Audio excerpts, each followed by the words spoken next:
pengajaran iblis dan pengajaran Tuhan itu sangat gampang. Kita lihat ketetapan Tuhan di dalam Alkitab seperti apa. Kenapa saya katakan lihat ketetapan Tuhan di Alkitab? Karena hanya Tuhan di dalam Alkitab yang benar-benar Tuhan, yang real Tuhan. Selebihnya itu masih klaim, masih angan-angan, belum Tuhan yang real.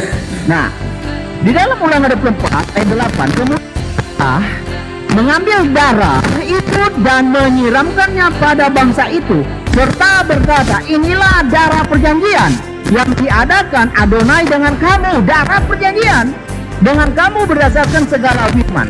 Lalu seperti apa untuk mengenali iblis? Iblis pengajarannya tentu tidak berbicara tentang darah, karena iblis tidak tahu, ya, iblis tidak tahu seperti apa ketetapan Tuhan atas manusia supaya iblis itu remuk, supaya manusia itu selamat adalah darah perjanjian. Dan Tuhan tipologikan di dalam ketika peristiwa orang Israel.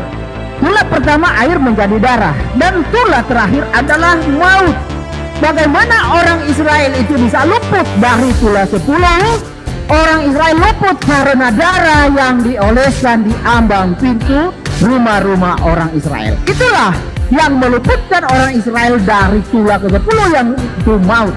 Lalu bagaimana manusia bisa luput dari maut? Adalah darah Kristus, percaya Kristus adalah ketetapan Tuhan. Jadi Tuhan membuat ketetapan dengan tipologi dan berfirman. Tidak mungkin ada manusia yang bisa membantahnya karena itu sudah terjadi.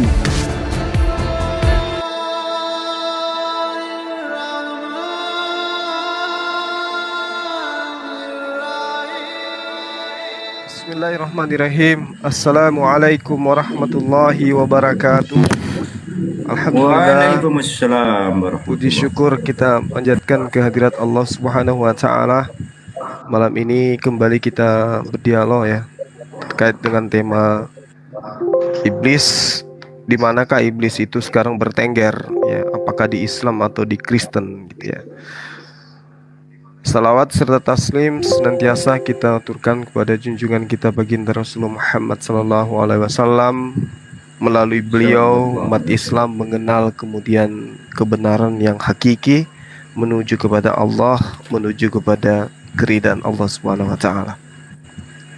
Terkait dengan iblis, di dalam Islam itu iblis ini adalah makhluk ya dari golongan jin yang kemudian mendurhakai perintah Allah. Itu diterangkan di dalam surah Al-Kahfi ayat 50. Lalu kemudian di dalam Al-Quran itu banyak kali disebutkan kata-kata iblis ini, di mana iblis ini sendiri itu memiliki banyak bala tentara, sebagaimana yang diterangkan dalam Al-Quranul Karim surah As-Surah ayat 95. Lalu kemudian ketika kita berbicara mengenai iblis, inti dari iblis ini adalah mengajarkan manusia untuk membangkang terhadap semua perintah Tuhan. Semua perintah Tuhan yang diajarkan oleh Tuhan melalui perantaraan para nabi, itu kemudian iblis disesatkan, dipalingkan manusia pada perintah tersebut. Tetapi iblis kemudian itu tidak langsung datang dalam wujudnya, dalam rupanya yang sesungguhnya untuk menyesatkan manusia. Tetapi iblis kemudian menggunakan manusia untuk menyesatkan manusia lainnya. Ya. Sehingga Al-Quran menerangkan bahwasanya iblis itu berasal dari dua golongan. Ada dari golongan jin dan juga ada dari golongan manusia. Dari golongan manusia ini yang perlu diwaspadai, karena kelihatannya baik, kelihatannya penampakannya itu tulus, tapi ternyata yang dibungkus di dalam konsep ajarannya itu adalah titipan iblis. Iblis yang menitipkan ajaran kepada manusia sehingga manusia itu menyesatkan manusia lainnya. Ajaran yang kita lihat itu nampak sekali dari permukaan. Nampak dari konsep ketuhanannya, dari konsep kitab sucinya, dari konsep kenabian dan kerasulannya itu nampak sekali. Jadi iblis kemudian intinya menurut ajaran agama Islam adalah mengajak manusia untuk ingkar terhadap perintah Allah Subhanahu wa taala. Ya, sama seperti yang diterangkan dalam surah Al-Baqarah seperti itu ya, bahwasanya iblis itu memang selalu ingin membantah apa yang diperintahkan Allah kepada manusia. Ya, demikian sementara silakan Dinda Wafi. Oke, bismillahirrahmanirrahim. Alhamdulillah wassalatu wassalamu ala Rasulillah Sayyidina Muhammad ibn Abdullah wa ala alihi wa sahbihi wa man walah ma ba'd. Tentang iblis sudah dijelaskan oleh abang saya, Bang Zuma, bahwa kalimat iblis itu banyak tertulis di dalam Al-Qur'an. Kira-kira ada 11 ya. 11 kali ditulis dalam Al-Qur'an. Di surah Al-Baqarah, Al-Hijr, Al-A'raf, Al-Isra, Oha, Saba, Asy-Syu'ara, Shad. Nah, itu adalah surat-surat yang menerangkan tentang siapa itu iblis. Di dalam Al-Qur'an, nama iblis ya, itu kan berasal dari kata ba, lam, sin, balasa. Arti dari balasa itu adalah menyesal atau putus asa dari rahmat Allah. Sedangkan Allah sudah berfirman di dalam Al-Quran, la tai'asu mir rauhillah. Janganlah kalian berputus asa dari rahmat Allah. Nah, kalau kita melihat sifat-sifat iblis di dalam Al-Quran, itu yang pertama dia selalu aba, menentang, kemudian wastakbaro, dan sombong.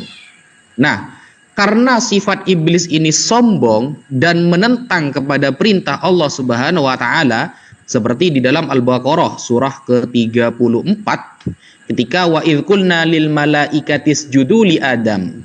Ketika kami mengatakan kepada malaikat sujudlah kepada Adam, seluruhnya sujud kecuali iblis. Iblis di sini aba, menentang, wastakbaro, dan sombong. Wa kana minal kafirin, dan dia termasuk yang kafir, ingkar kepada kebenaran. Nah, kemudian beberapa kali ayat ini dinarasikan dalam Al-Quran dalam beberapa konteks, sehingga sifat iblis sudah dijelaskan oleh Al-Quran, yaitu menentang dan takabur atau sombong kepada perintah Allah Subhanahu wa taala. Sehingga kita sebagai umat Islam meyakini bahwa iblis di dalam Islam adalah ajaran kesesatan. Tidak boleh ditiru dan tidak boleh diikuti seluruh jejak langkahnya.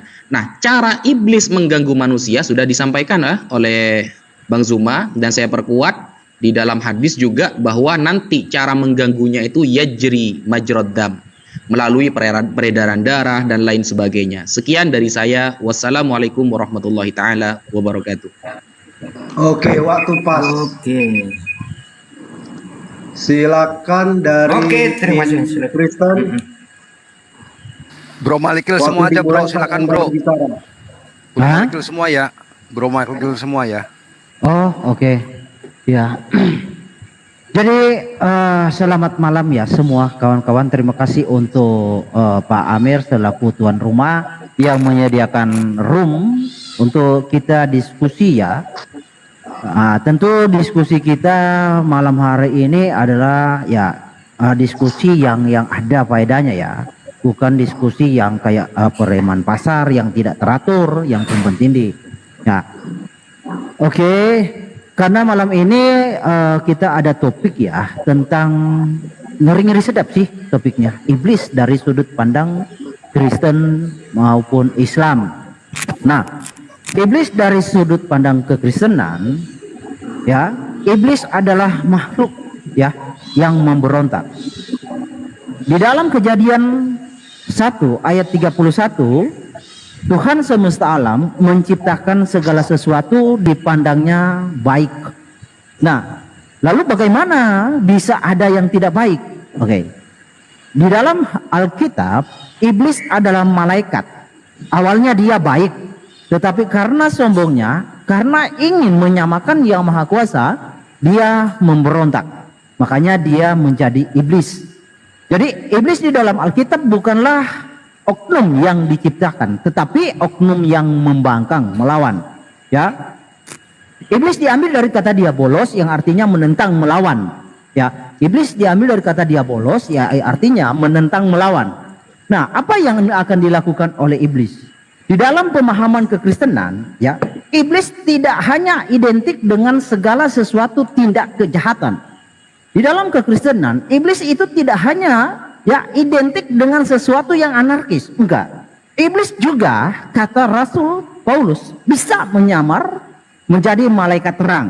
Artinya, iblis juga bisa ya menyatakan kebaikannya untuk menjerumuskan, untuk memperdaya manusia. Nah, contohnya di dalam kisah penyaliban, ya, Kristus Yesus, ya, ketika mau disalib di dalam Injil Matius 16 ayat 21 sampai 23, saat itu iblis mau memakai Paulus untuk menggagalkan penyaliban. Paulus berkata kepada Kristus, sekiranya Elohim menjauhkan hal ini tidak akan menimpa engkau, yaitu tentang penyaliban. Tetapi Kristus langsung meresponnya. Kristus merespon bahwa penyalah engkau iblis. Nah, di situ memang kelihatan secara sepihak, ya sekilas kita melihat itu sesuatu yang baik untuk menghindari orang dari penyaliban atau dari penghukuman. Nah, tetapi maksud Tuhan tidak seperti itu. Nah, itu tergambarkan dari awal penciptaan ketika Tuhan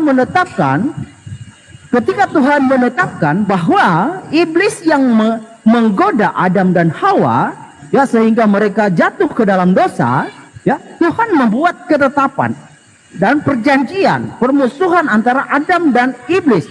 Ya, Tuhan menyatakan di dalam Kejadian 3 ayat 15 bahwa perempuan itu akan melahirkan dan keturunan perempuan itu akan meremukkan kepala si iblis, dan keturunan si iblis akan meremukkan tumit keturunan sang perempuan. Nah, dalam upaya untuk menggagalkan rencana Tuhan ini, iblis bekerja keras karena dia tahu ketika perempuan, nubuatan lahiran dari sang perempuan itu tergenapi, maka kepalanya diremukkan. Nah, di sini saya katakan, iblis tidak hanya bekerja di dalam tindak tanduk anarkis atau kejahatan. Dalam ranah pemikiran yang baik juga iblis bekerja. Nah, dalam hal ini iblis bekerja kepada Petrus dalam hal-hal yang menurut dunia kan bagus. Untuk menyelamatkan seseorang dari kecelakaan menurut dunia bagus. Tetapi ketetapan Tuhan harus ada yang diremukkan. Satu meremukkan kepala, satu meremukkan tumit. Nah, itu contohnya. Lalu ada juga dalam pengajaran-pengajaran seperti ketika Kristus ditanya, dari 7 orang perempuan, 7 orang laki-laki, 1 orang perempuan bersuamikan 7 orang, mereka mau mencobai Kristus, bertanya, siapakah yang menjadi suaminya di surga nanti? Tetapi Kristus langsung menyatakan, kamu sesat. Nah, dalam hal analog ayat ini ada suatu gambaran, memang hukum kawin-mawin itu wajar, tetapi di dalam hari kebangkitan tidak ada. Nah, ada yang mau mencampuri itu. Di dalam iman kami itu yang disebut pengajaran-pengajaran iblis. Memang sifatnya tidak terkesan anarkis, tidak terkesan jahat, terkesan baik. Nah, itu yang saya mau coba bawakan, bahwa iblis itu tidak selalu bekerja di dalam ranah kejahatan. Ketahuilah, iblis itu juga bekerja di dalam ranah yang baik. Bisa bekerja dalam ranah toleransi, bisa. Iblis cerdik, iblis itu licik, ya. Kita harus bisa mengetahui supaya untuk kita tahu dan mengenal. Dengan cara seperti apa kita mengenal iblis? Yaitu mengenal ketetapan Tuhan. Janji Tuhan atas umat manusia seperti apa nanti penggenapannya dan seperti apa nubuatannya. Disitulah kita akan bisa mengenal di siapa iblis itu. Ingat, iblis bisa menyamar sebagai malaikat terang. Cara mengidentifikasinya, lihat pengajarannya, lihat nubuatnya, itu pasti. Waktu habis.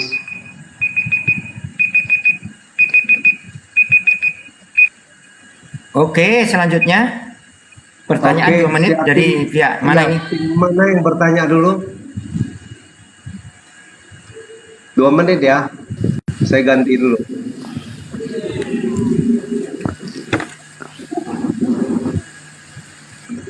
Oke, dari tim mana yang bertanya dulu, Pak Amir? Dari tim Muslim yang bertanya. Muslim dulu. Dari Muslim ya. Oke, silakan Ustaz Wafi atau Bang Juma. Oke, baik. Silakan Bang Juma. Baik, makasih banyak, Bang. Pertanyaan saya kepada teman Kristen yang ada di sini. Jadi iblis itu katanya adalah bisa menyamar, ya.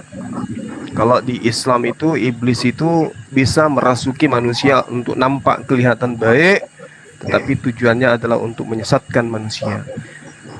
Saya ingin bertanya kepada saudara, siapa yang mengajarkan Paulus mengatakan bahwasanya dosa itu harus dengan darah manusia? Silakan. Silakan, waktu masih ada. 2 pertanyaan. Ya, 2 pertanyaan. Masih ada 2. Silakan Bang Ustadz Wafi karena masih silakan. Bismillahirrahmanirrahim. Pertanyaan pertama ya. Tanpa iblis, kira-kira Yudas menyerahkan Yesus enggak? Gitu loh. Karena seluruh doktrin ya, kan inti dari doktrin kekristenan itu kan penyalipan nantinya. Setelah ketuhanan Yesus itu penyalipan, penebusan dosa. Yang saya tanyakan, tanpa penyerahan Yudas, ya, tanpa iblis, kira-kira Yudas menyerahkan Yesus enggak? Gitu pertanyaan saya ya. Jadi diingat ya pertanyaan saya. Tanpa iblis, kira-kira Yudas menyerahkan Yesus atau tidak? Apakah tak mampu dengan tidak adanya iblis? Seorang Yesus yang dikatakan Tuhan, apakah tidak mampu tanpa ada unsur iblis dan Yudas? Begitu. Mungkin itu pertanyaan saya. Oke, berarti 2 pertanyaan ya. Bentar, saya ganti waktu 10 menit.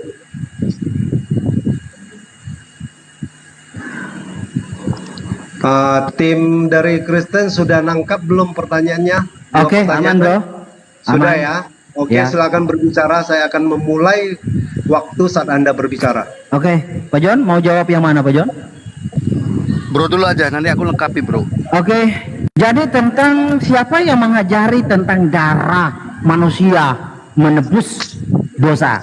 Jadi tidak ada orang yang mengajari darah manusia bisa menebus dosa. Saya mulai dari Alkitab ya. Kita buka, saya open cam bro. Bentar. Oke, saya stop ya. Ya, bentar. Oke. Ini sayangnya Pak Amir TikToknya tidak diupdate, jadi kurang seru sih sebenarnya. Imamat 20. Terlalu main.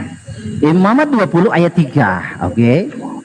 Aku sendiri akan menentang orang itu dan akan melenyapkan dia dari tengah-tengah bangsanya, karena ia menyerahkan seorang anak-anaknya kepada Molok dengan maksud menajiskan tempat kudusku dan melanggar kekudusan namaku yang kudus.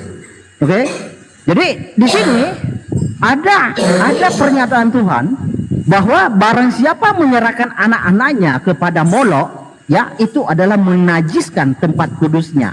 Apa itu tempat kudusnya? Adalah tubuhnya.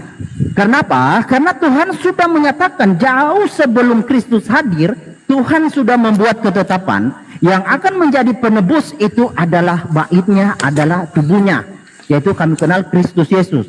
Nah, oke, jadi tidak ada pengajaran tentang darah manusia, tetapi darah Tuhan. Di dalam 1 Korintus 11 ya, ayatnya 27 ya, dan 28 dan 27 dan 28. Jadi barang siapa dengan cara yang tidak layak makan roti atau minum cawan Tuhan, ia berdosa terhadap tubuh dan darah Tuhan. Jadi darah Tuhan ya, karena memang tidak ada manusia yang olehnya darahnya sendiri atau darah orang lain yang sesama manusia debutano bisa menebus dosa. Ya. Dan itu Tuhan nyatakan di dalam nubuatannya, Imamat 17 ayat 11. Imamat 17 ayat 11. Oke. Imamat 17 ayat 11. Karena nyawa makhluk ada di dalam darahnya, dan aku telah memberikan darah itu kepadamu di atas mezbah untuk mengadakan pendamaian bagi nyawamu, karena darah mengadakan pendamaian dengan perantara nyawa. Oke? Mungkin kawan-kawan akan berkata, wah, Yesus juga manusia. Ya, Yesus nyata dalam manusia, tapi dia ilahi. Jadi beda ya, untuk memahami manusia adalah substansi, ilahi adalah gelar, Tuhan adalah gelar. Oke? Jadi kalau noto manusia, memang murni manusia yang benih debu tanah, itu tidak ada. Tuhan tidak pernah mengatakan debu tanah itu bisa menebus dosa, tetapi benih roh yang bisa menebus dosa. Dikatakan di mana? Di dalam Mazmur 46. Mazmur 49, sorry bukan 46 ya, 49. Mazmur 49. Oke. 49 ayat 7, ayat 9, 8 dan 9. Tidak seorang pun dapat membebaskan dirinya atau memberikan tebusan kepada Allah ganti nyawanya, karena terlalu mahal harga pembebasan nyawanya dan tidak memadai untuk selama-lamanya. Jadi memang tidak ada manusia debu tanah yang bisa menebus dosa, hanya Tuhan. Makanya Tuhan kami itu datang, ya, dia menyatakan dirinya dalam wujudnya, yaitu Kristus, yaitu baitnya, yang sudah dia tetapkan ketika Adam dan Hawa jatuh ke dalam dosa, yaitu lewat kelahiran seorang perempuan yang akan diremukan tumitnya. Tetapi nyatanya ada yang diajari tidak diremukan. Nah, itu yang menjadi kekeliruan, nanti kita bahas ke depannya. Soal tentang apa tadi? Apakah Yudas itu punya andil? Yudas itu tidak punya andil, ya. Jadi gini kawan, sebelum peristiwa Yudas ini saya mau ceritakan timelinenya ya. Matius ya, Matius 16 ayat 21 dan 23 ya. 1 sampai 23. Sejak ini timeline sebelum Yudas mengkhianati ya. Ini Matius. Sejak waktu itu Yesus mulai menyatakan kepada murid-muridnya bahwa ia harus pergi ke Yerusalem dan menanggung banyak penderitaan dari pihak tua, imam-imam, kepala dan ahli Taurat, lalu dibunuh dan dibagikan pada hari ketiga. Tetapi Petrus menarik Kristus ke samping dan menegur dia, katanya, Tuhan, kiranya Elohim menjauhkan hal itu sekali-kali akan menimpa engkau. Maka Kristus berpaling dan berkata kepada Petrus, "Enyahlah iblis." Jadi iblis di sini memang bersusah payah, ya, bekerja keras untuk menggagalkan. Dari timeline ini, pertama dia mau memakai Petrus untuk menggagalkan penyaliban, lalu tiba-tiba dia memakai Yudas, ya, untuk memakai Yudas seolah-olah dia punya andil. Nah, itu yang saya katakan dari tadi, iblis itu licik. Jadi untuk memahami apakah jasa Yudas atau jasa iblis yang memakai Yudas, tidak sama sekali, karena Kristus ya sudah dilihat oleh orang-orang Farisi maupun Saduki, mereka merasa terancam dan mereka merasa Kristus menghujat, ya, karena dia menyatakan dirinya adalah anak Allah, yaitu Allah itu sendiri. Jadi itu alasannya. Jadi Petrus dan Yudas yang dipakai oleh iblis, ya. Yudas itu timelinenya kedua, Petrus yang pertama. Jadi iblis itu bekerja keras supaya kesannya, ya, dia itu adalah yang menjadi pelopor terjadinya penyaliban. Dan di awal juga dia memakai Petrus. Karena kenapa? Dia ingin menggagalkan penyaliban. Ketika Kristus tersalib, maka iblis pasti diremukan kepalanya. Silakan, Pak John. Sebenarnya dasar penebusan itu ada di Kejadian 3 ayat 21, ketika Tuhan memberikan pakaian yang dari kulit binatang. Disitulah adalah penumpahan darah, dan Adam saat itu tidak langsung mati, karena firman-Nya saat itu juga engkau mati, pada hari itu juga engkau akan mati, tetapi tidak akan mati, karena Allah kami, Allah Kristen itu adalah Allah yang kasih, tetapi dia harus adil. Adil dalam hal ini, dosa mempunyai konsekuensinya. Nah, apakah di Islam ada konsekuensi dosa itu atau upahnya dari dosa itu? Kalau kami, dosa itu upahnya adalah maut. Sangat jelas sekali. Kemudian sebetulnya banyak ya. Itu di Keluaran 24 ayat 8 juga dikatakan. Kemudian di Ibrani 9 ayat 18 ayat 20 juga itu dikatakan. Dan di Ibrani 10 ayat 4, tidak mungkin darah hewan menebus dosa. Ya. Kemudian tanpa penumpahan darah akan ada pengampunan. Itu seperti sudah dijelaskan sama Bro Herdi tadi. Ibrani 97, Imamat 17:11 juga. Yaitu karena nyawa makhluk ada di dalam darahnya. Ya, jelas sekali. Rasanya itu aja ya Bro Herdi, sudah cukup ya. Saya Jelas tambahkan sekali ya. Pakai dengan cara saya ya. Jadi kita untuk mengidentifikasi pengajaran iblis dan pengajaran Tuhan itu sangat gampang. Kita lihat ketetapan Tuhan di dalam Alkitab seperti apa. Kenapa saya katakan lihat ketetapan Tuhan di Alkitab? Karena hanya Tuhan di dalam Alkitab yang benar-benar Tuhan, yang real Tuhan. Selebihnya itu masih klaim, masih angan-angan. Belum Tuhan yang real. Nah, di dalam Ulangan 24 ayat 8, kemudian mengambil darah itu dan menyiramkannya pada bangsa itu, serta berkata, inilah darah perjanjian yang diadakan Adonai dengan kamu, darah perjanjian dengan kamu berdasarkan segala firman. Lalu seperti apa untuk mengenali iblis? Iblis pengajarannya tentu tidak berbicara tentang darah. Karena iblis tidak tahu, ya, iblis tidak tahu seperti apa ketetapan Tuhan atas manusia supaya iblis itu remuk, supaya manusia itu selamat adalah darah perjanjian. Dan Tuhan tipologikan di dalam ketika peristiwa orang Israel. Tulah pertama air menjadi darah, dan tulah terakhir adalah maut. Bagaimana orang Israel itu bisa luput dari tulah 10? Orang Israel luput karena darah yang dioleskan di ambang pintu rumah-rumah orang Israel. Itulah yang meluputkan orang Israel dari tulah ke-10 yang itu maut. Lalu bagaimana manusia bisa luput dari maut? Adalah darah Kristus, percaya Kristus adalah ketetapan Tuhan. Jadi Tuhan membuat ketetapan dengan tipologi dan berfirman. Tidak mungkin ada manusia yang bisa membantahnya karena itu sudah terjadi. Ya, jadi kawan-kawan mengenali pengajaran iblis itu sangat gampang. Membedakan dengan pengajaran Tuhan dan ketetapan Tuhan. Jika tidak seperti ketetapan Tuhan maka itu pasti iblis. Cuma 5 menit Bang.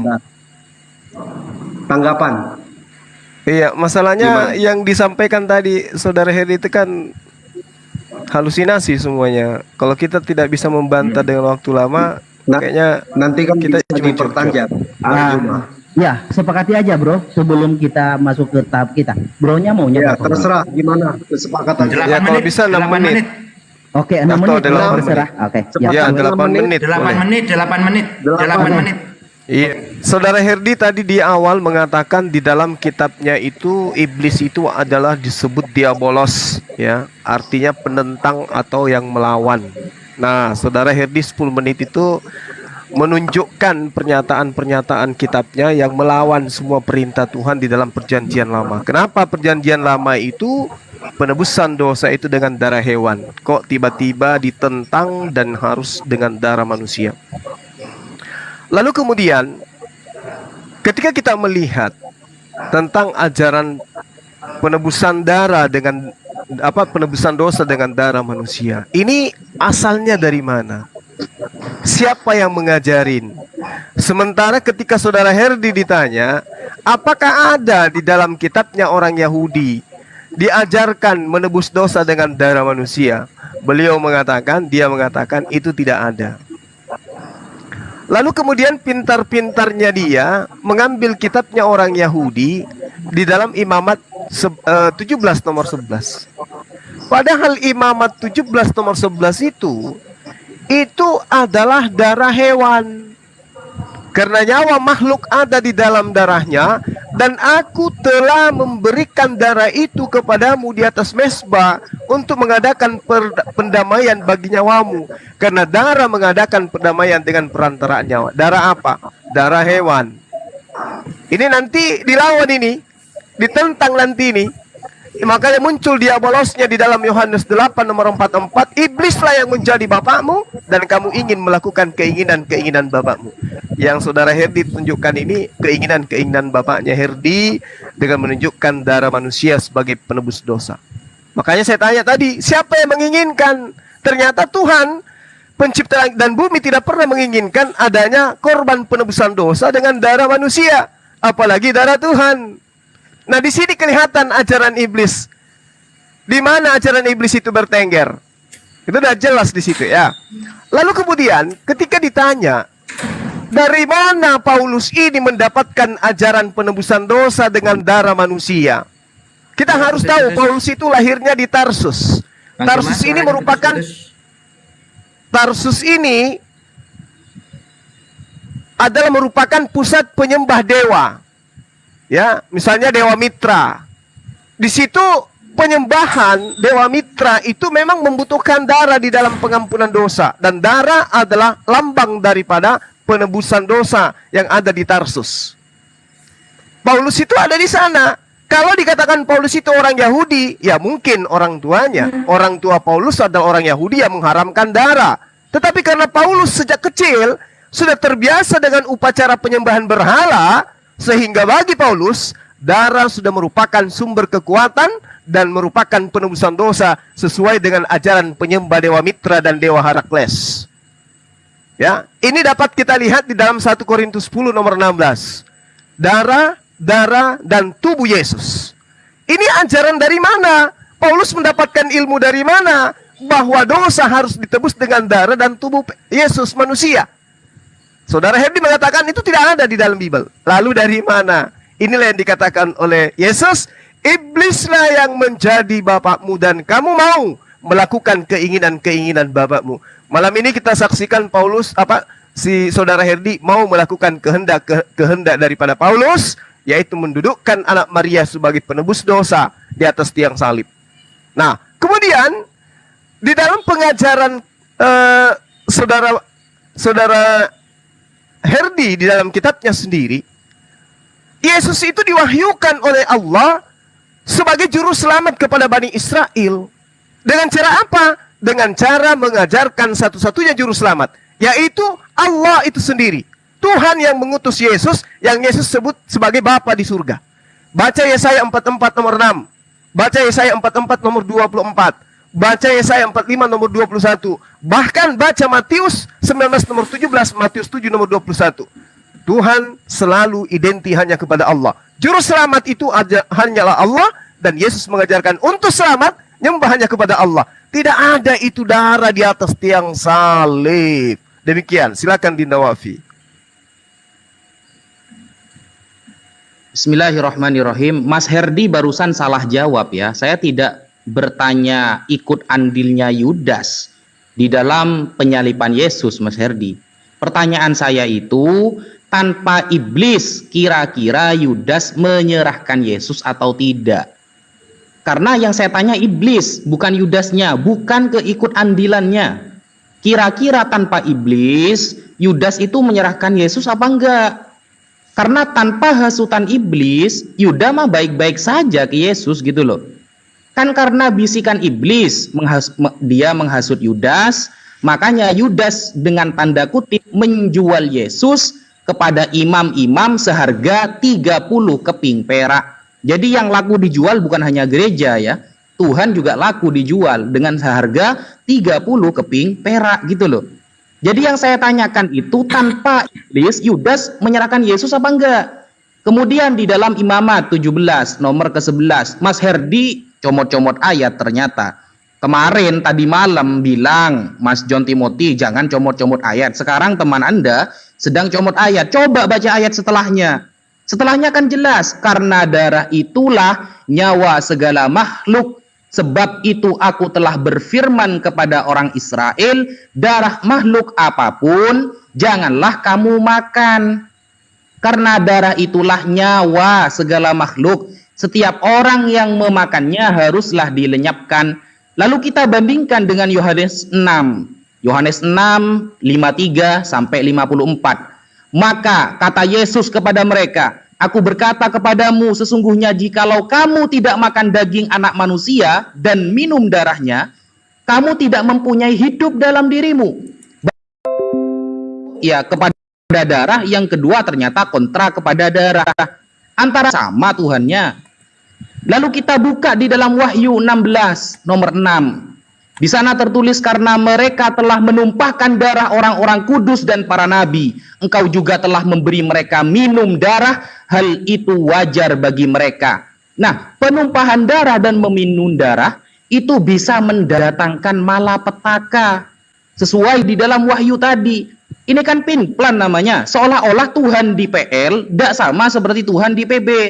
Karena hukum-hukumnya jelas bertentangan itu. Jelas bertentangan. Coba dicermati lagi ya pertanyaan saya. Tanpa iblis, kira-kira Yudas itu menyerahkan Yesus atau tidak? Begitu. Karena kalau sampean jawab ikut andilnya Yudas, itu sudah pertanyaan lama. Maka monggo dijawab. Sekian dari saya. Oke, bentar. Ya, aku jawab dulu ya, Bro Herdi. Oke, Silakan silakan Pak John. Ya, Imamat 17:11 ini kenapa ya nggak mau dibaca keseluruhan? Karena sudah jelas dijelaskan sama Herdi. Karena darah mengadakan pendamaian dengan perantaraan nyawa. Jelas sekali harus dengan darah. Dan di Kejadian 3:21, coba dibaca Kejadian 3:21. Jelas di situ. Yud-Heh-Wai-He sendiri yang menumpahkan darah hewan. Itu dasar penebusan dosa. Kemudian kalau dilihat lagi, iblis menjadi bapamu. Aduh, ini sintak ini dibaca lengkap lah. Iblis menyerahkan menjadi bapamu. Itu dilihat di mana konteks ayatnya. Jangan main comot-comot ayat. Kebiasaan sekali. Jelas sekali juga dikatakan di itu darah penebus. Tanpa penumpahan darah tidak ada penembusan, seperti dijelaskan dalam Imamat 17 ayat 11, Ibrani 9:22, Ibrani 9:7, jelas sekali dikatakan. Dan darah Yesus itu yang menebus kita. Jelas sekali. Jelas sekali. Kenapa nggak bisa ngerti-ngerti ya? Kenapa dicomot-comot ya? Oke, lanjut Bro Herdi. Ya, oke. Jadi kawan-kawanku memang saya harus kerja ekstra ya. Di dalam Imamat ya 17 ayat 11 ya.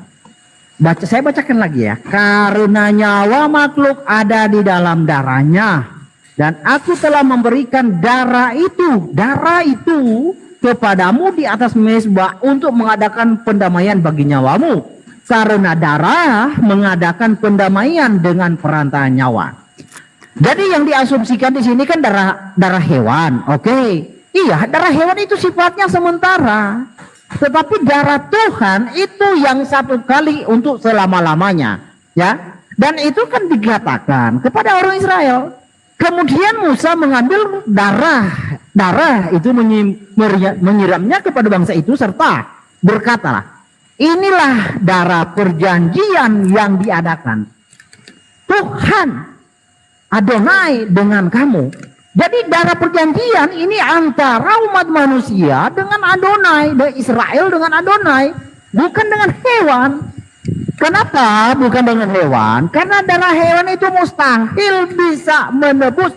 Darah hewan itu sifatnya temporer, makanya Yom Kippur itu berulang-ulang. Di sini datanya Ibrani 10 ayat 4. Ibrani 4 ayat 10. Berani 10 ayat 4. Sebab tidak mungkin darah lembu jantan atau darah domba jantan menghapuskan dosa. Iya, memang tidak mungkin. Karena hanya sifatnya temporer, sementara 1 tahun 1 kali. Jadi ditutup sementara setahun. Tahun kemudian Yom Kippur lagi, tutup lagi. Kayak gitu. Lalu supaya tidak berulang-ulang, darah siapa yang layak? Ya, bukan darah manusia, bukan darah hewan, domba, bukan. Satu kali untuk selama-lamanya adalah darah Tuhan. Tadi sudah saya baca bahwa di dalam ya 1 Timotius 11 ya ayat 26 ya 27 sampai 28. Jadi barang siapa dengan cara yang tidak layak makan roti atau minum cawan Tuhan, ia berdosa terhadap tubuh dan darah Tuhan.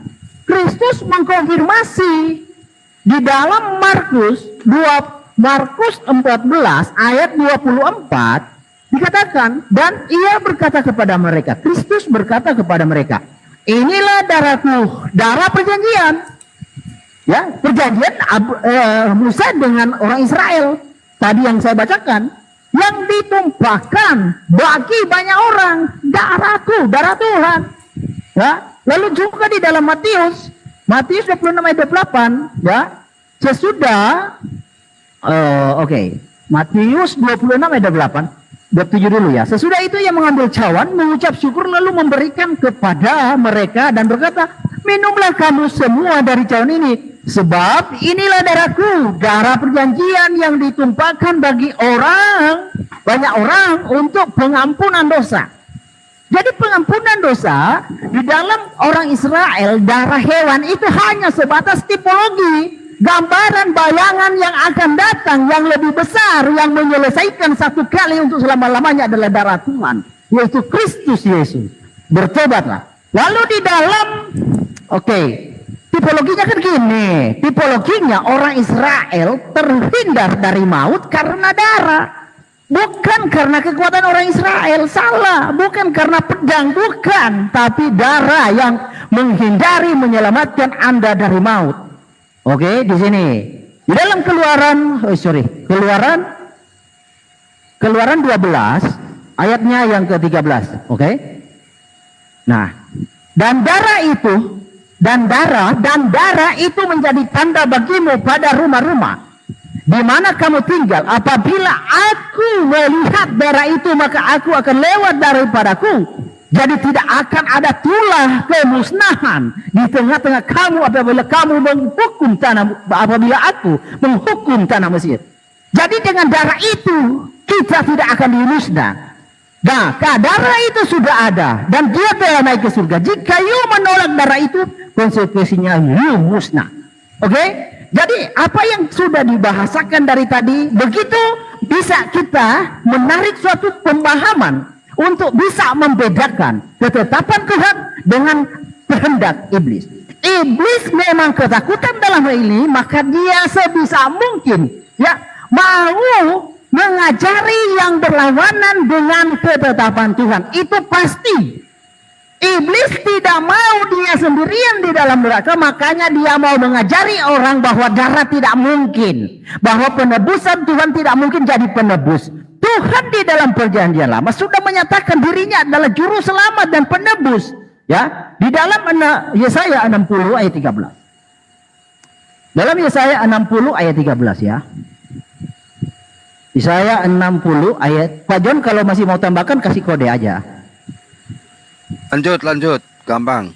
63. 63 ayat 13. Oke, ayat 16. Bukankah engkau Bapa kami? Sungguh Abraham tidak tahu apa-apa tentang kami, dan Israel tidak mengenal kami. Ya Adonai, engkau sendiri Bapa kami, namamu ialah penebus kami sejak dahulu kala. Jadi Tuhan sudah menyatakan dirinya bahwa dia itu juru selamat dan penebus. Nah, ditipologikan kepada orang Israel, itu tipologi bayangan yang akan terjadi. Jadi Israel adalah prototipe Tuhan untuk karya Tuhan untuk menggenapi sang Mesias tersebut. Ya, bukan dalam bentuk perkataan saja, tetapi dalam bentuk tindakan yang kita sebut itu namanya tipologi. Jadi tipologinya orang Israel itu selamat dari maut karena darah. Tulah ke-10 itu adalah maut. Dan orang Israel luput dari maut karena darah, bukan karena pedang atau bukan karena tombak, tapi murni itu karena darah Tuhan. Waktu habis. Amin. Bentar, sekarang selanjutnya waktu untuk pihak Kristen bertanya, waktu 2 menit, maksimal 2 pertanyaan. Silakan dimulai saat Anda berbicara. Saya serahkan sama Bro Herdi semua untuk bertanya 2 menit, Bro. Oke. Terserah. Topik kita adalah tentang iblis. Tadi saya sudah paparkan dari sudut pandang kekristenan bahwa Tuhan menciptakan segala sesuatu baik. Kejadian 1 ayat 31, ya. Kejadian 1 ayat 31. Nah, bila mana itu menjadi tidak baik karena iblis, ya, karena malaikat ingin sama seperti Tuhan, dia membangkang, dia memberontak, maka dia disebut iblis. Nah, di dalam pemahaman Quran, ya, bahwa iblis itu bukanlah malaikat, tetapi iblis itu memang sudah diciptakan iblis. Bagaimana Allah Subhanahu wa taala mau menerapkan kebaikan, menerapkan keselamatan jika dia juga yang menciptakan kecelakaan? Contoh, di dalam surah 64, saya bacakan ya. Surah 64 At-Taghābun ayatnya yang kedua dan ayatnya yang keempat ya. Oke. Bentar, saya open cam ya. Oke. Sebentar. Di pause dulu, Bro. Bentar ya. Udah. Udah. Ya, di dalam surah At-Taghābun dikatakan di sana bahwa Allah Subhanahu wa taala itu menciptakan manusia sudah kafir dan muslim. Nah, bagaimana Allah menghendaki sesuatu pertobatan jika manusianya sudah dia ciptakan celaka? Ya kan? Contoh ya seperti Adam 40 tahun sebelum diciptakan sudah ditetapkan berdosa. Bagaimana pula harus menyalahkan dia ketika berdosa? Harusnya yang disalahkan itu yang membuat skenario itu, bukan yang korban. Adam dan manusia dan iblis itu adalah korban. Di dalam surah Al-Hijr ayat 39, iblis disesatkan oleh Allah. Bagaimana pula Allah menyalahkan iblis sedangkan Allah sendiri yang menyalahkan iblis? Allah sendiri di dalam surah Al-Hijr ayat 39, Allah lah yang menyesatkan iblis. Bagaimana pula iblis itu disalahkan? Lalu Adam sebelum diciptakan sudah ditetapkan berdosa. Bagaimana pula Adam disalahkan? Coba jelaskan konsep Allah seperti apa? Habis, Bro. Oke, bentar. Saya set waktunya bentar. 10 menit untuk menjawab ya, sebentar. Oke, silakan menjawab pertanyaan 10 menit. Waktu dimulai saat Anda berbicara. Lanjut, Bang. Iya. Jadi kalau kita lihat ya, Saudara Herdi berapi-api, tapi ajaran yang dia sampaikan itu adalah ajaran yang bertentangan dengan ajaran Tuhan yang ada dalam Perjanjian Lama. Darah, dan darah. Sementara darah yang dimaksud oleh Perjanjian Lama itu darah hewan. Kenapa diganti menjadi darah manusia? Bahkan dia dengan berani mengatakan darah Tuhan, gitu ya. Jadi situ sangat jelas. Lalu kemudian sekarang dia balik lagi menyerang Islam nih. Ya, dikatakan bahwa Allah itu menciptakan iblis katanya. Padahal Allah itu menciptakan seluruh makhluknya kemudian sebelum Adam itu diciptakan itu tidak ada pembangkangan. Pak Amir itu suara apa Pak Amir? Aduh, Pak Amir suara apa itu? Mengganggu. Suara apa? Bunyi Suara masih guduk-guduk suara kayak gitu. Bunyi guduk. Nah, sekarang udah clear. Oke, sorry bro, lanjut semua. Iya. Oke, Jadi silakan, Al-Quran menerangkan Bismillahirrahmanirrahim. Wa iskala rabbuka lil malaikati inni ja'ilun fil ardi khalifah. Di sini iblis yang adalah juga serupa dengan malaikat karena dia dalam keadaan suci itu belum melakukan pembangkangan. Makanya yang diseru di sini siapa? Malaikat. Wa iskala rabbuka lil malaikati inni ja'ilun fil ardi khalifah. Nah, kenapa kemudian dikatakan iblis itu berasal dari jin dan manusia? Karena itu tadi, dari makhluk jin, para malaikat ini kemudian, diantaranya ada yang membangkang perintah Tuhan. Yang membangkang perintah Tuhan ini yang disebut iblis. Qalu ataj'alu fiha may yufsidu fiha wa yasfiku ad-dima wa nahnu nusabbihu bihamdika wa nuqaddisu lak. Qala inni a'lamu ma la ta'lamun. Lalu kemudian iblisnya itu ditanyai, kenapa engkau itu kemudian membangkang ketika ada perintah kepadamu untuk sujud kepada Adam? Apa yang dikatakan oleh malaikat yang adalah iblis, yang ada iblis yang diseru dengan seruan malaikat tadi? Aku lebih baik, ana khairum minhu. Aku lebih baik daripada dia.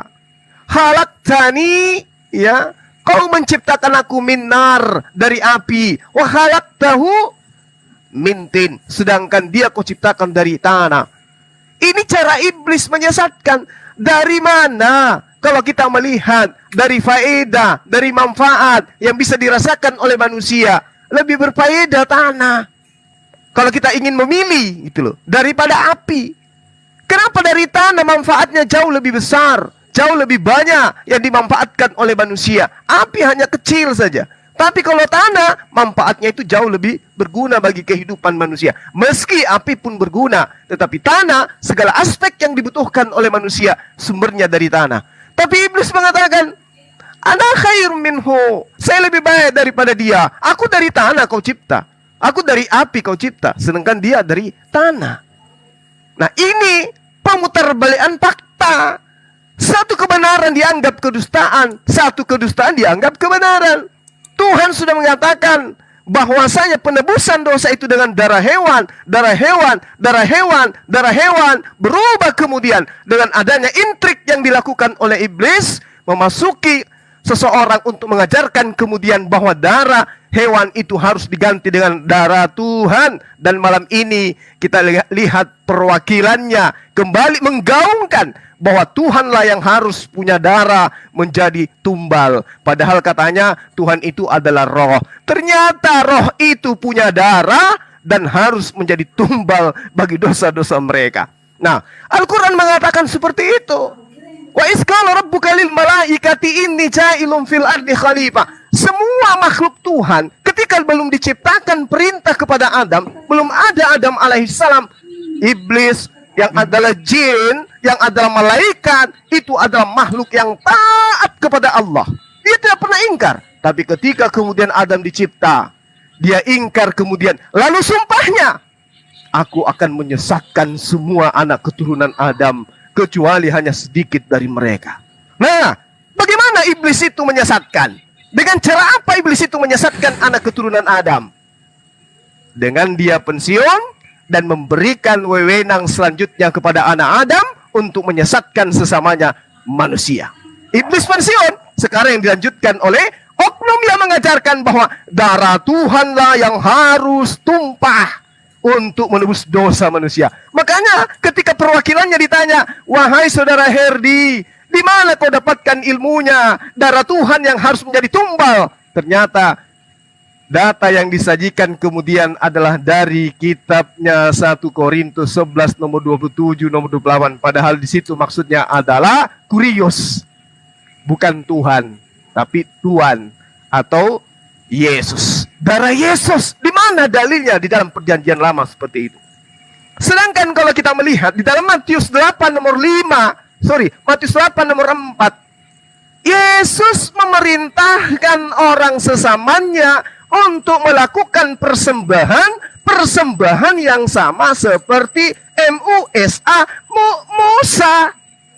Tidak ada yang dicontohkan, tidak ada diperintahkan oleh Yesus bahwa darah, ketika dia mengatakan inilah darahku, inilah dagingku, ternyata yang dimaksud Yesus di sana anggur, daging yang dimaksud di sana roti. Tiba-tiba wakil daripada si iblis ini menggantikan anggur dan roti itu menjadi darah dan daging beneran, menjadi ajaran kanibal. Ini yang harus ditegaskan kepada umat manusia. Di mana iblis sekarang bertengger? Silakan Anda pikirkan. Silakan Dinda Wafi, lanjutkan.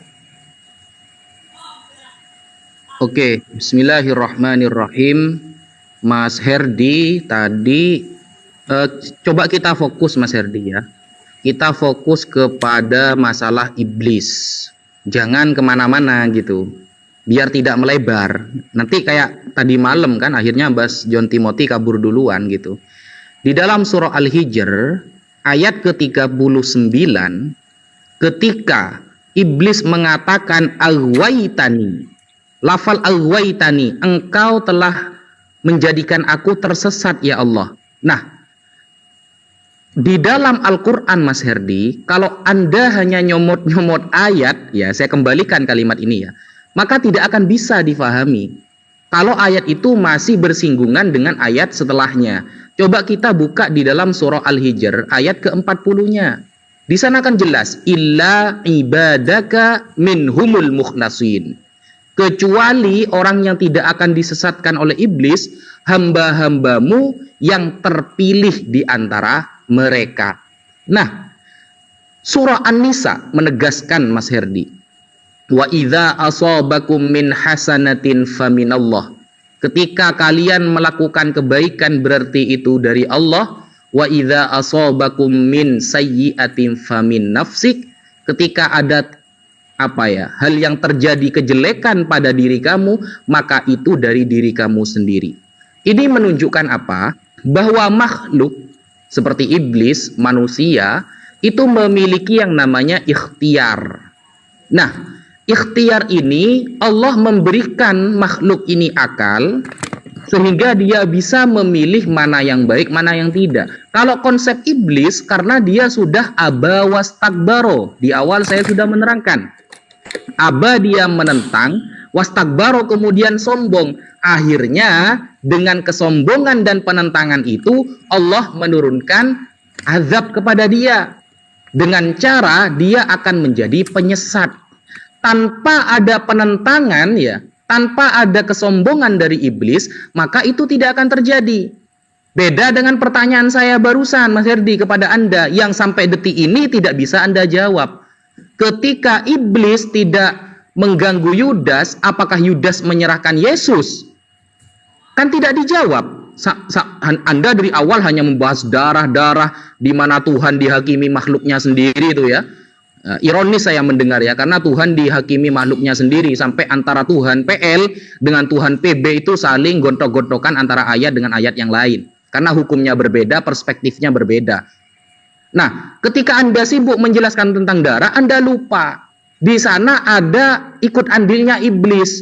Nah, yang saya tanyakan itu kan bukan keikut andilannya iblis. Yang saya tanyakan, andaikan iblis tidak mengganggu Yudas, apakah Yudas bisa menyerahkan Yesus? Dan itu tidak Anda jawab sampai detik ini, begitu loh. Sedangkan konsep iblis di dalam agama Islam itu sudah jelas. Ketika dia sudah menentang perintah Allah dan sombong, karena sombong ini termasuk dosa yang tidak diampuni oleh Allah Subhanahu wa taala. Kenapa? Karena sombong ini adalah satu sifat yang hanya bisa dimiliki Al-Khaliq, yang menciptakan. Kok dipakai sama iblis sifat itu? Makanya sombong termasuk ummul kabair, ibunya dosa-dosa besar, seperti itu. Sehingga ketika Anda membawakan surah Al-Hijr 39 tidak diteruskan sampai ayat ke-40-nya, ya blunder akhirnya. Seperti itu. Dan dalam memahami iblis, Herdi, Anda itu harus tahu istilah iblis dulu, begitu loh. Mungkin sekian dari saya. Oke. Waktu menanggapi 8 menit sebentar. Saya set dulu ya. Aku jawab ya, Bro Herdi, sebentar ya. Oke, silakan saat Anda berbicara waktu akan dimulai. Silakan. Oke, kenapa aku turun kemarin? Karena kemarin punya kredit, ada yang kesurupan gitu dan kejang-kejang. Jadi aturan mainnya nggak jelas gitu loh, yang sudah disepakati. Kemudian soal Yudas tuh manusia tuh punya free will Pak, tanpa iblis pun dia bisa berbuat jahat Pak, itu saja. Kemudian saya ingin tanyakan, mempertegas lagi pertanyaan dari Herdi. Ini Allah yang menyesatkan iblis, kemudian iblis menyesatkan Allah. Apakah Allah ini yang merencanakan untuk menyesatkan manusia itu loh? Enggak dijawab itu loh pertanyaannya.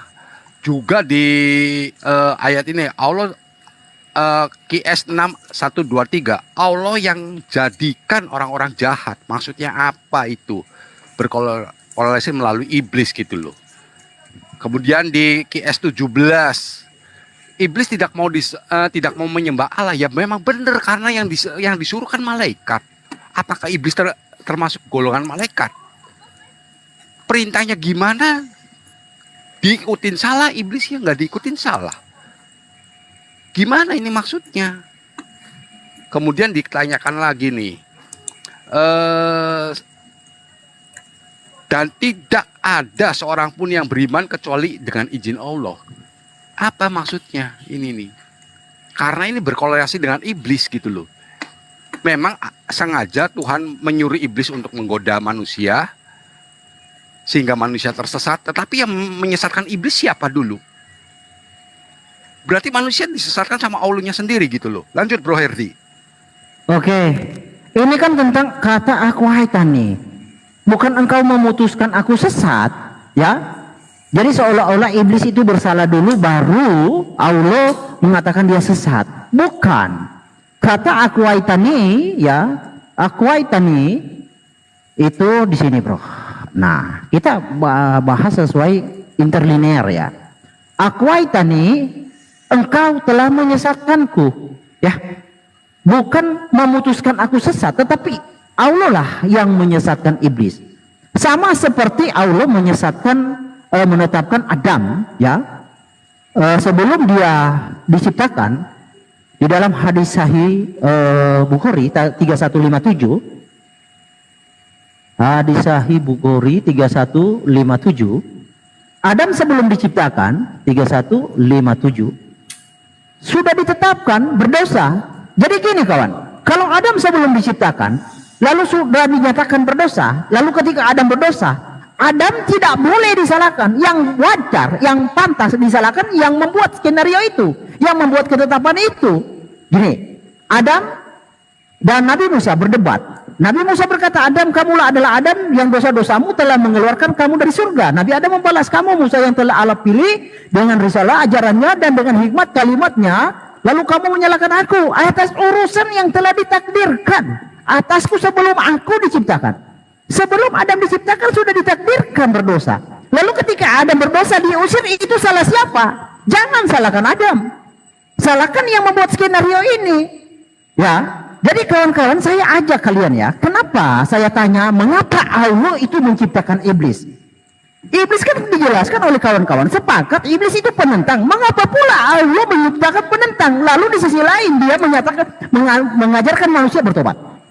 Harusnya kagak ada penentang itu. Jangan Allah kok kesannya ikut andil dalam pertentangan ini.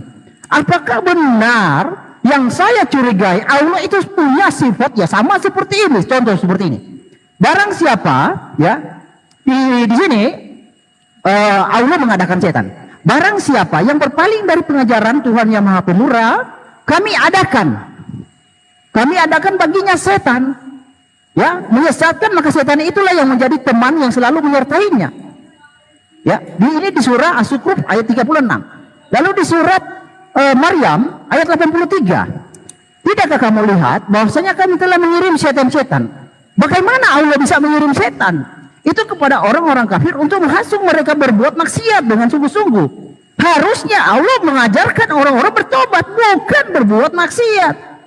Bagaimana bisa Allah punya sifat yang sama dengan iblis? Bagaimana kawan-kawan itu salah?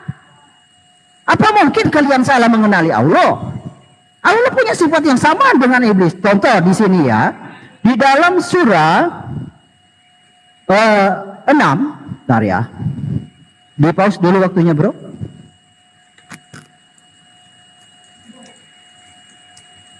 Oke, Allah surah 38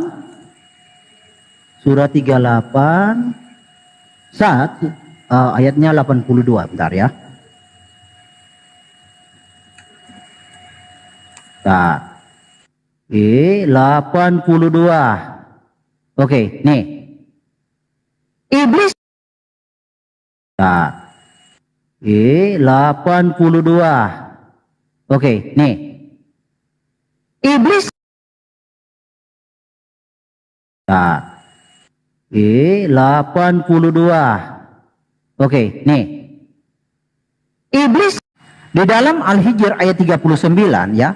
Iblis berkata, Allah, karena engkau telah menyesatkanku, sungguh aku akan menjadikan kejahatan terasa indah bagi mereka di bumi, dan sungguh aku akan menyesatkan mereka semua.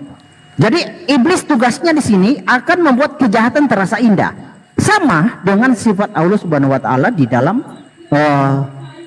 surah ini ya. Surah 6, Surah 6 ayat 122. Surah 6 ayat 122. Oke.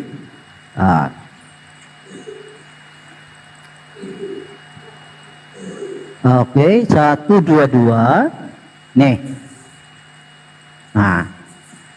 Apakah orang yang sudah mati lalu kami hidupkan diberi cahaya yang membuatnya dapat berjalan di tengah-tengah orang, banyak seperti orang yang berada dalam kegelapan sehingga dia tidak dapat keluar dari sana? Demikianlah dijadikan terasa indah bagi orang-orang kafir apa yang mereka kerjakan. Sebenarnya di sini ada kata kami, kata nonnya ya. Jadi demikianlah kami jadikan. Nah, coba kita lihat di dalam Quran yang lain ya. Contoh. Demikianlah kami jadikan orang yang kafir itu memandang baik apa yang telah mereka kerjakan. Jadi Allah membuat apa orang baik kerjakan, kejahatan orang baik, orang kafir kerjakan, kejahatan yang dikerjakan oleh orang kafir dipandang baik, dibuat oleh Allah dipandang baik.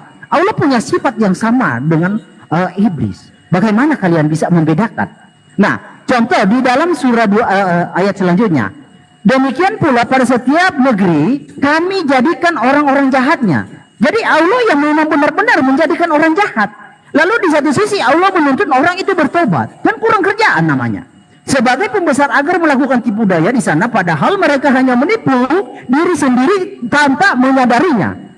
Jadi ini yang harus dipahami kawan. Kalian akan susah untuk mengenali siapa Allah. Karena Allah punya sifat ganda. Sifat menyesatkan, sifat menuntun. Bagaimana pula kalau Anda adalah makhluk yang lemah, lalu Anda digoda oleh Allah Subhanahu wa taala. Contoh, kata di dalam Al-Hijr 39 kan hanya 42 kan hanya orang-orang yang kafir.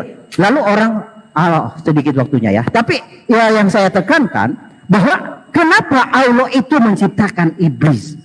Kenapa? Waktu habis. Sebentar. Aku doubling turun dulu ya Pak Amir ya. Nanti masuk lagi ya Pak Amir, doubling. Oke. Nanti saya masukkan lagi. Silakan. Waktu 8 menit untuk mempertegas jawaban. Silakan dari pihak Islam. Bang, saya dulu Bang ya, biar saya ingat ini. Silakan. Saya biar ingat poinnya gini loh. Jadi Mas Herdi barusan mengatakan Allah gak punya kerjaan. Dia yang menjadikan kesesatan dan dia juga yang menjadikan kebenaran. Nah, Mas Herdi perlu kamu ingat ya. Kalau konsep seperti itu sebenarnya ada di dalam kitab Anda, jangan dibawakan ke kita. Gak laku Mas Herdi, gitu loh. Kenapa? Saya jawab dulu secara perspektif Islamnya ya. Allah ketika menyuruh iblis sujud, dia aba wastakbaro, menentang dan takabur, sombong, sehingga Allah memberi izin. Tanpa izin Allah dia tidak akan bisa menyesatkan. Allah memberi izin ketika iblis mengatakan Robbi arini anzur ilai, ya Allah berikan aku kesempatan hidup sampai hari kiamat, seperti itu, untuk mengganggu manusia. Oke, Allah kasih izin. Ini namanya Tuhan, gitu loh. Kemudian di dalam surah Al-Baqarah ayat 213, di sana secara tegas mengatakan, kanan nasu ummatan wahidah. Dulunya manusia itu adalah umat yang satu. Faba'atsallahu nabiyyin. Kemudian Allah mengutus para nabi. Tujuannya apa? Mubasyirina wa mundzirin. Menyampaikan kebenaran dan mewanti-wanti atas kemaksiatan. Wa anzala ma'ahumul kitaba bil haqqi, dan Allah menurunkan kepada para nabi itu kitab yang menerangkan tentang kebenaran. Tujuannya liyahkuma bainan nas, untuk menghukumi di antara manusia fi makhtalafu fihi, antara apa-apa yang mereka perselisihkan. Itu tujuan Allah menurunkan para nabi. Nah, konsep yang Anda baca dari tadi sebenarnya itu ada dalam kitab Anda sendiri. Coba kita buka contohnya di dalam 1 Raja-Raja nomor 22 ya, pasal 22 nomor 23. Di sana dikatakan, karena itu sesungguhnya Tuhan telah menaruh roh dusta, duar. Tuhan telah menaruh roh dusta kepada siapa? Ke dalam mulut semua nabimu ini. Siapa berarti yang nyuruh kesesatan? Siapa yang menyuruh berdusta? Siapa yang nyuruh bohong-bohong? Siapa yang nyuruh comot-comot? Tuhan Anda gitu loh. Karena roh dusta itu datang dari Tuhan Anda ke semua nabimu ini, sebab Tuhan telah menetapkan untuk menimpakan malapetaka kepadamu. Duar. Ternyata kamu ketabuk kitab kamu sendiri, Herdi. Kenapa Tuhan menimpakan malapetaka kepada apa yang telah Tuhan perbuat ke makhluknya? Tuhan kan menaruh roh dusta ke makhluknya, terus Tuhan kesal sendiri. Tuhan yang naruh roh dusta, ternyata Tuhannya yang menyesal gitu loh. Kan lucu, Tuhan macam apa ini? Lalu membuat malapetaka ke makhluk tersebut. Ini kan konsep apa-apaan ini namanya. Tuhan kok ngakalin makhluknya sendiri, sehingga Tuhan punya kepuasan menimpakan malapetaka ke ciptaannya. Bukankah Tuhan ini juga mempunyai sifat yang sama seperti iblis kalau seperti itu? Ya sama seperti iblis kalau begitu. Jadi Tuhan yang menyesatkan, Tuhan yang kesel sendiri, marah sendiri, menurunkan malapetaka sendiri. Aneh. Dan Tuhan juga yang menyesatkan dan menuntun di dalam kitab Anda itu. Kamu buka di dalam 2 Tawarikh 18, nomor 22. Karena itu sesungguhnya Tuhan telah menaruh roh dusta ke dalam mulut nabi-nabimu ini. Jadi Tuhan ya yang menaruh roh dusta ya ke nabi-nabimu ini, sebab Tuhan telah menetapkan untuk menimpakan malapetaka kepadamu. Lucu itu ya konsepnya Tuhan Anda ya, yang naruh kesesatannya Tuhan, yang marah-marah kesel Tuhannya, yang ngasih malapetaka Tuhannya. Sekian, selamat datang di kebenaran. Lanjut Bang Zuma. Iya, jadi sudah sangat jelas ya bahwasanya Allah itu memerintahkan, tidak lantas kemudian menempatkan iblis itu di neraka. Memerintahkan untuk bersujud. Dia yang sombong, dia yang enggan untuk bersujud karena menganggap dirinya itu adalah bangsa yang lebih mulia. Ya sama seperti penerusnya, diperintahkan bersujud gak mau karena merasa dirinya lebih tinggi katanya, ajarannya dari Yerusalem katanya, gak mau sujud kepada Tuhan. Nah, terkait dengan apa yang Anda jabarkan tentang Al-Quranul Karim, pahami. Kalau Anda mengatakan Allah dan iblis itu tidak bisa dibedakan, justru di kitab Anda itu yang nyata. Tuhan Anda itu yang itu. Contoh, kita lihat. Tuhan Anda adalah roh. Iblis juga adalah roh. Seperti apa Anda membedakan? Bingung kan? Tidak bisa Anda membedakan itu. Nah, lalu kemudian berdasarkan dalil. Coba Anda lihat di dalam Matius 4 nomor 1. Maka Yesus dibawa oleh roh ke padang gurun untuk dicobai oleh roh iblis. Iblis ini roh. Yang membawa Yesus juga adalah roh. Dan Tuhan Anda adalah roh. Tuhan Anda di sini yang mana ini? Semuanya roh di sini. Yang membawa Yesus kepada roh adalah roh. Yang mencobai Yesus adalah roh. Yang membawa Yesus juga adalah roh. Tuhan Anda yang mana? Bingung kan? Ya bingung. Lalu kemudian di dalam Lukas 22 nomor 31. Cimon, lihat.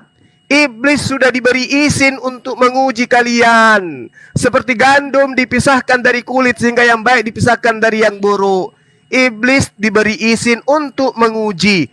Ternyata yang menguji itu adalah iblis. Oke? Mazmur 66 nomor 10 nomor 12. Sebab engkau telah menguji kami ya Theos. Oh, Theos yang menguji ternyata. Sementara di dalam Lukas 22 nomor 31 yang menguji itu adalah iblis. Ini yang mana ini Tuhan kamu ini? Ya. Lalu kemudian di dalam Yeremia 9 nomor 7, di situ juga Tuhan Theos menguji manusia. Zakaria 13 nomor 9, Theos juga menguji manusia. Maleakhi 3 nomor 3, Tuhan juga menguji manusia. Roma 5 3 sampai 4 juga demikian adanya. Yakobus juga demikian adanya. Jadi Tuhanmu dengan iblis itu bedanya yang mana? Dia yang datang mengatakan perintah kepada Adam. Kemudian perintahnya dilanggar oleh Adam. Lalu dampak daripada dosa itu merembes sampai ke anak turunannya. Sudah begitu, dia sendiri yang datang mati di atas tiang salib. Datang bunuh diri, dibunuh oleh manusia. Ini Tuhan atau apa sih? Itu yang Anda harus pahami. Justru Anda yang harus berpikir di sana. Kalau kami di Islam itu sudah final. Ya, Sudah final di Islam itu, bahwasanya ketika manusia itu mentaati perintah Allah, Allah yang jadi sandaran, maka posisi kami adalah sebagai seorang muslim yang mendudukkan Tuhan pencipta langit dan bumi satu-satunya yang harus ditaatin. Sedangkan di dalam kitab saudara, seperti yang saya uraikan pertama kali saya bertanya, siapa yang mengajarin Anda menebus dosa dengan darah manusia? Kata Anda tidak ada di dalam kitab kami. Tapi Paulus yang mengajarkan itu.